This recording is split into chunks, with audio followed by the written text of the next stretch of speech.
নমস্কার। আজ একটা কথা না বললে পারছি না। সত্যি বলছি, এই স্ক্রিপ্ট লেখার আগে আমি 3বার ভেবেছি আমি কি সত্যি এটা বলবো। আমি কি সত্যিই আপনার সামনে এত বড় সত্যটা তুলে ধরব। কিন্তু শেষ পর্যন্ত ঠিক করলাম সত্যি কথা বলবো। কারণ আপনি আমার কাছে শুধু দর্শক নন, আপনি আমার পরিবারের মতো। আর পরিবারের কাছে মিথ্যা বলা যায় না। আগামীকাল 17ই জুলাই 2026 শুক্রবার। এই তারিখটা শুনে আপনার কি মনে হচ্ছে? সাধারণ একটা শুক্রবার। ভাবছেন অফিস যাবেন, বাড়ি ফিরবেন, আরাম করবেন। না, ভুল, সম্পূর্ণ ভুল। আগামীকালের পঞ্জিকা দেখে আমি থমকে গেছি। এমন একটা দিন যেখানে 3টি ভয়ঙ্কর যোগ একসঙ্গে সক্রিয় হচ্ছে। আর তার ওপর তুলা রাশির জন্য এটা হচ্ছে জীবনের সবচেয়ে গুরুত্বপূর্ণ টার্নিং পয়েন্ট। আমি কি আপনাকে সরাসরি বলতে পারি, আগামীকাল আপনার জীবনে এমন কিছু ঘটতে চলেছে যা আপনি কল্পনাও করতে পারছেন না। কিন্তু এটা ভাগ্যের খেলা নয়, এটা গ্রহদের খেলা। প্রথমেই জেনে নিন, আগামীকাল সকাল 6টা 28 মিনিট পর্যন্ত শুক্লপক্ষ তৃতীয়া ছিল। তারপর শুরু হচ্ছে শুক্লপক্ষ চতুর্থী। চতুর্থী গণেশজির প্রিয় তিথি। কিন্তু এই চতুর্থীটা সাধারণ নয়। কারণ এটা অনিরুদ্ধ চতুর্থী। গণেশজির সেই রূপ যিনি সময়ের গতিকে থামিয়ে দিতে পারেন। আপনি কি জানেন, যখন সময় থামে তখন কি হয়? তখন আপনার করা প্রতিটি কাজের ফলাফল, ভালো মন্দ, 10 গুণ বেড়ে যায়। আপনি যদি ভালো করেন তাহলে ভালো ফল 10 গুণ। কিন্তু আপনি যদি ভুল করেন তাহলে সেই ভুলও 10 গুণ। আর এখানেই আসল বিপদ। আগামীকাল সন্ধ্যা 6টা 28 মিনিট পর্যন্ত মঘা নক্ষত্র সক্রিয় থাকবে। মঘা পূর্বপুরুষদের নক্ষত্র। যারা চলে গেছেন তাদের আত্মা এই সময় পৃথিবীর খুব কাছাকাছি আসে। আর তারা শুধু আশীর্বাদ নিয়ে আসেন না, তারা হিসাব নিয়ে আসেন। হিসাব? হ্যাঁ, আপনার করা প্রতিটি কাজের হিসাব। আপনি কি কখনো ভেবে দেখেছেন আমি জীবনে কতটা ভালো করেছি, কতটা খারাপ করেছি? আগামীকাল সেই হিসাব মিলবে। আর তুলা রাশির জন্য এই হিসাবটা হবে সবচেয়ে কঠিন। কেন? কারণ তুলা রাশির মানুষ, আপনি ভারসাম্য খোঁজেন। আপনি সবকিছুকে সমান করতে চান। কিন্তু আগামীকাল সেই ভারসাম্য ভেঙে পড়বে। কারণ শনি, বৃহস্পতি, রাহু, কেতু এই 4 গ্রহ একসঙ্গে এমন অবস্থান তৈরি করছে যা তুলা রাশির জন্য অত্যন্ত প্রতিকূল। বিশেষ করে বৃহস্পতি, যিনি এখন অস্তগামী। অস্তগামী বৃহস্পতি মানে আপনার গুরুজন, আপনার বড়রা, আপনার অভিভাবকরা, তারা আপনাকে সঠিক পথ দেখাবেন, কিন্তু আপনি সেটা মানবেন না। আপনার বুদ্ধি থাকবে কিন্তু কাজে লাগবে না। আর এই সময়টায় রাহু ও কেতু, 2 ছায়াগ্রহ সক্রিয়। রাহু হল বিভ্রান্তি আর কেতু হল বিচ্ছেদ। যখন এই 2 একসঙ্গে কাজ করে তখন মানুষ ভুল পথে হাঁটতে শুরু করে। যা সঠিক সেটাকে ভুল মনে হয়, আর যা ভুল সেটাকে সঠিক মনে হয়। আমি কি আপনার সামনে স্পষ্ট করে বলতে পারি, আগামীকাল সকাল 11টার দিকে রাহুকাল। এই সময়টায় আপনি যদি কোনো গুরুত্বপূর্ণ সিদ্ধান্ত নেন, যদি কোনো বট কেনাকাটা করেন, যদি কোনো নতুন সম্পর্ক শুরু করেন, তাহলে বিপদ নিশ্চিত। কারণ রাহু আপনার পথ আটকাবে। কিন্তু অপেক্ষা করুন, আমি এখনো আসল কথায় আসিনি। আগামীকালের সবচেয়ে বড় সতর্কতা, সেটা হচ্ছে ব্যতিপাত যোগ। ব্যতিপাত শব্দটা শুনতেই কেমন লাগছে? এটা এমন এক যোগ যেখানে যা করার নয় সেটাই হয়ে যায়। আর যা হওয়ার কথা সেটা থেমে যায়। উল্টোটা ঘটে। আপনি যদি কোনো পরিকল্পনা করে থাকেন, কোনো বড় কাজ, কোনো নতুন শুরু, কোনো গুরুত্বপূর্ণ মিটিং, কোনো চুক্তি, আগামীকাল সেটা করবেন না। কারণ ব্যতিপাত যোগে করা কাজ কখনো সফল হয় না। আমি জানি তুলা রাশির মানুষ খুব শান্তিপ্রিয়। আপনি ঝগড়া পছন্দ করেন না। আপনি সবকিছু মিটমাট করে নিতে চান। কিন্তু আগামীকাল সেই শান্তি ভেঙে যাবে। কারণ মঙ্গল, যুদ্ধের গ্রহ, তিনি আগামীকাল এমন অবস্থানে আছেন যা আপনার ধৈর্যের পরীক্ষা নেবে। আপনি যদি একটু রেগে যান, যদি একটু অধৈর্য হন, যদি একটু তাড়াহুড়ো করেন, তাহলে মঙ্গল আপনাকে শাস্তি দেবেন। আমি এখন আপনাকে একটা প্রশ্ন করি, আপনি কি কখনো এমন পরিস্থিতিতে পড়েছেন যেখানে আপনি কিছু করবেন বলে ঠিক করেছেন, কিন্তু শেষ মুহূর্তে সবকিছু উল্টো হয়ে গেছে? আগামীকাল তেমনই একটা দিন। পঞ্জিকা বলছে আগামীকাল সূর্য কর্কট রাশিতে আছেন, আর চন্দ্র সিংহ রাশিতে। কর্কট আর সিংহ, এই দুই রাশির মধ্যে সম্পর্কটা তেমন ভালো নয়। কর্কট মানে মা, সংসার, আরাম। সিংহ মানে রাজা, অহংকার, ক্ষমতা। যখন মা আর রাজার মধ্যে দ্বন্দ্ব হয়, তখন সংসারে অশান্তি আসে। আর তুলা রাশি, আপনি এই দ্বন্দ্বের মাঝখানে পড়বেন। আমি কি আপনাকে আরেকটা সত্যি কথা বলবো, যা হয়তো আপনার ভালো লাগবে না? আগামীকাল শুক্রবার, শুক্রের দিন। শুক্র হলেন মা লক্ষ্মীর দেবতা, সম্পদ, ঐশ্বর্য, সুখশান্তির দেবী। কিন্তু এখানে একটা বিডম্বনা আছে। শুক্র যখন পূর্ব ফল্গুনীতে অবস্থান করেন, তখন তিনি অতিরিক্ত আরাম দিতে চান। আর সেই অতিরিক্ত আরাম অলস্তা তৈরি করে। আর অলস্তা, সেটাই পতনের প্রথম সিঁড়ি। আগামীকাল আপনি যদি অলস হন, যদি সময় নষ্ট করেন, যদি আপনার কর্তব্যকে অবহেলা করেন, তাহলে মা লক্ষ্মী রেগে যাবেন। কিন্তু আপনি যদি সকালে উঠে প্রথমে গণেশজিকে স্মরণ করেন, তারপর মা লক্ষ্মীকে প্রার্থনা করেন, তাহলে দুই দেবতার আশীর্বাদ একসঙ্গে পাবেন। আর সেটা হবে আপনার জীবনের সবচেয়ে বড় প্রাপ্তি। আমি এখন আপনার জন্য একটা বিশেষ রক্ষামন্ত্র দিচ্ছি। কিন্তু আগে আমি আপনাকে একটা কাজ করতে বলছি। এই মুহূর্তে, এখনই আপনার মনকে শান্ত করুন। গভীর শ্বাস নিন। আর মনে করুন, আগামীকাল সকালে আপনি ঘুম থেকে উঠেছেন। চারপাশে আলো। আপনি জানালা খুলেছেন। বাইরের বাতাস এসেছে। আপনি প্রথমেই গণেশজির ছবির সামনে দাঁড়িয়েছেন। হাত জোট করেছেন। বলেছেন, হে অনিরুদ্ধ গণেশ, আমাকে রক্ষা করোক। এই ছবিটা যদি আপনি সত্যিই মনে করতে পারেন, তাহলে আগামীকালের অর্ধেক বিপদ আপনি ইতিমধ্যেই এড়িয়ে গেছেন। বাকি অর্ধেক, সেটা নির্ভর করছে আপনি দিনটাকে কিভাবে কাটান তার উপর। আমি জানি আমি অনেক কথা বলেছি, কিন্তু একটা কথা এখনো বলিনি, যেটা সবচেয়ে গুরুত্বপূর্ণ। আগামীকাল দক্ষিণায়ন শুরু হচ্ছে। দক্ষিণায়ন মানে সূর্যের দক্ষিণ দিকে যাত্রা। এই সময় দেবতারা ঘুমিয়ে পড়েন বলে মনে করা হয়। আর এই সময় পিতৃপুরুষরা সক্রিয় হন। আপনার পরিবারে কেউ কি রিসেন্টলি মারা গেছেন? কেউ কি অসুস্থ? আগামীকাল তাদের জন্য প্রার্থনা করুন। কারণ দক্ষিণায়নের প্রথম দিনে পিতৃপুরুষদের আশীর্বাদ নেওয়া খুবই গুরুত্বপূর্ণ। আর সেই আশীর্বাদই আগামীকালের ভয়ঙ্কর যোগগুলো থেকে আপনাকে রক্ষা করবে। আমি এখন শেষের দিকে চলে আসছি। কিন্তু শেষ করার আগে আমি আপনাকে আরেকটা সতর্কতা দিতে চাই। আগামীকাল আষাঢ় মাসের শুক্লপক্ষ চতুর্থী।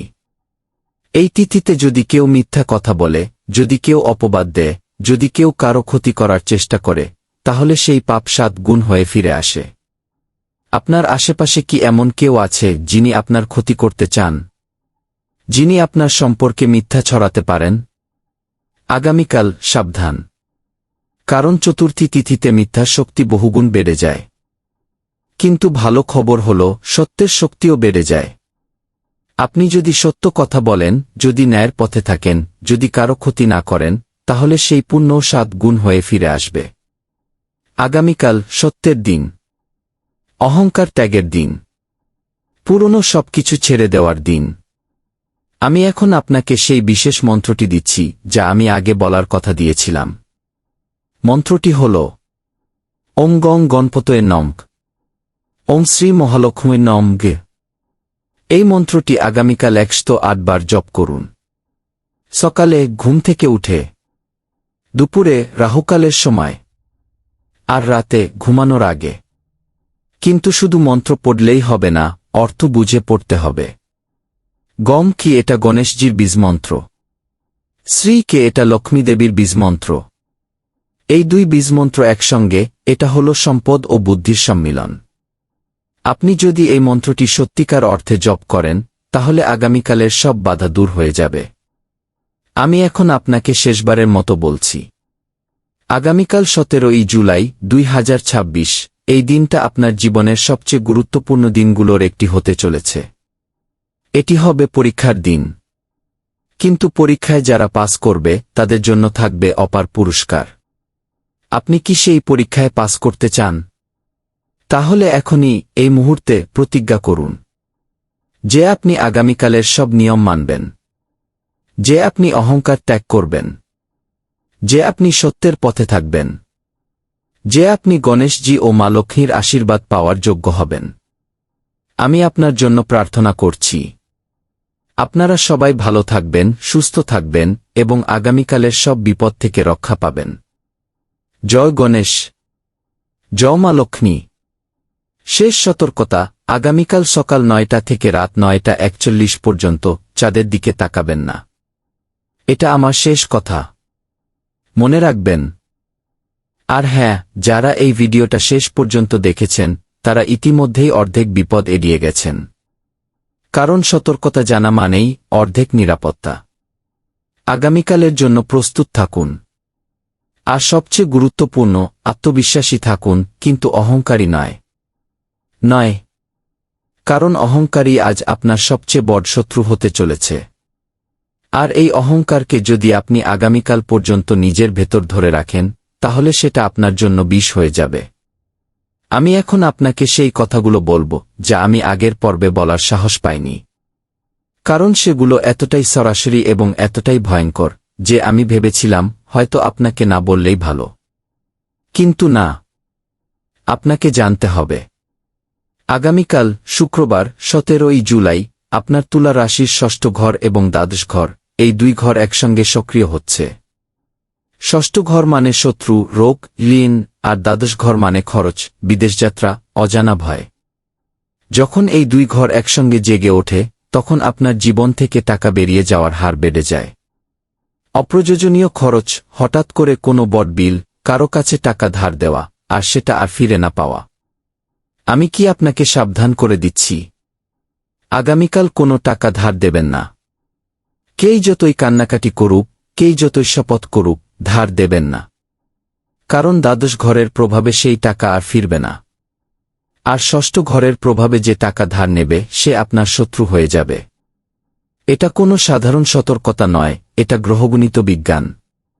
আপনি কি জানেন তুলা রাশির শুভঙ্কর গ্রহ কে? শুক্র। আর আগামীকাল শুক্র পূর্ব ফল্গুনী নক্ষত্রে অবস্থান করছেন।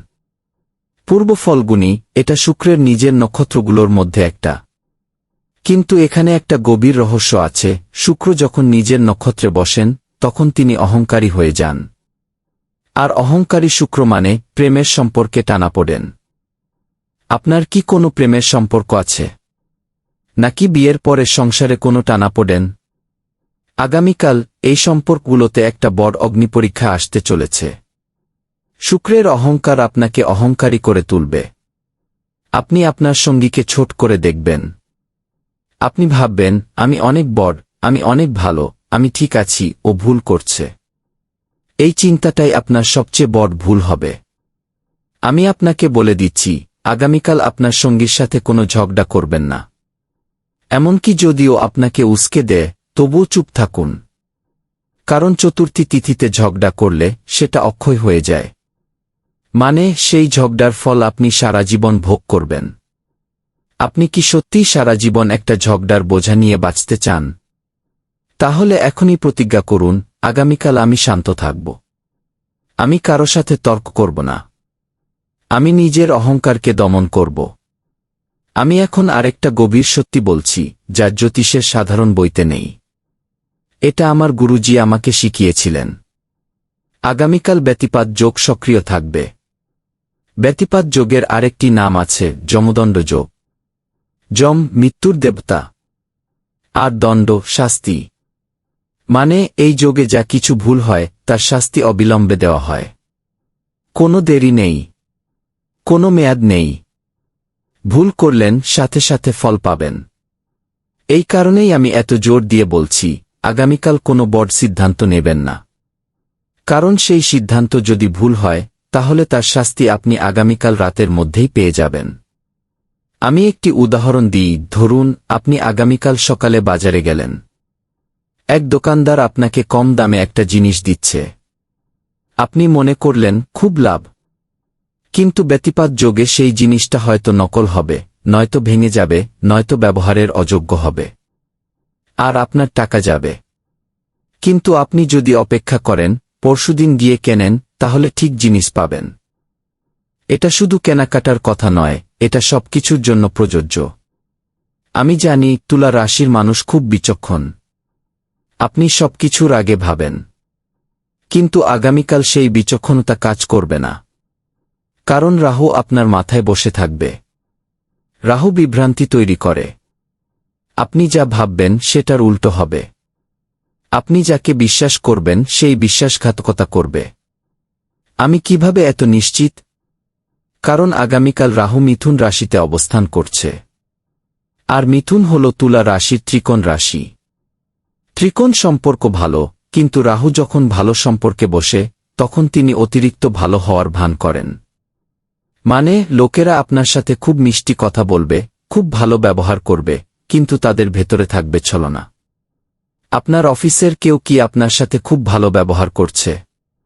আপনার আত্মীয়দের মধ্যে কেউ কি অতিরিক্ত যত্ন নিচ্ছে? সাবধান। আগামীকাল তাদের আসল চেহারা বেরিয়ে আসতে পারে। এখন আমি আপনাকে সেই 3টি বিশেষ কাজ বলছি, যা করলে আগামীকালের সব বিপদ থেকে রক্ষা পাবেন। প্রথম কাজ, আগামীকাল সকালে ঘুম থেকে উঠে প্রথমেই 5 বার গিয়ে ওম শ্রী গণেশায় নম বলবেন। তারপর 1 গ্লাস জল খাবেন। এই জল হবে আপনার জন্য সুরক্ষা কবচ। কারণ চতুর্থী তিথিতে গণেশজিকে স্মরণ করলে তিনি সব বাধা দূর করেন। দ্বিতীয় কাজ, আগামীকাল সকাল 11:06 থেকে দুপুর 1:45 পর্যন্ত রাহুকাল, এই সময়টায় ঘর থেকে বের হবেন না। যদি বের হতেই হয় তবে মুখে কি ওম রাহবে নম কি বলে বের হবেন। আর বাইরে কারোর সাথে কোনো তর্ক করবেন না। কোনো অফিসের মিটিং এই সময়ে রাখবেন না। তৃতীয় কাজ, আগামীকাল সন্ধ্যা 6:28 পরে, যখন মঘা নক্ষত্র শেষ হয়ে পূর্ব ফলগুনি শুরু হবে, তখন একটি বেলপাতা ও দূর্বা নিয়ে গণেশজিকে অর্পণ করুন।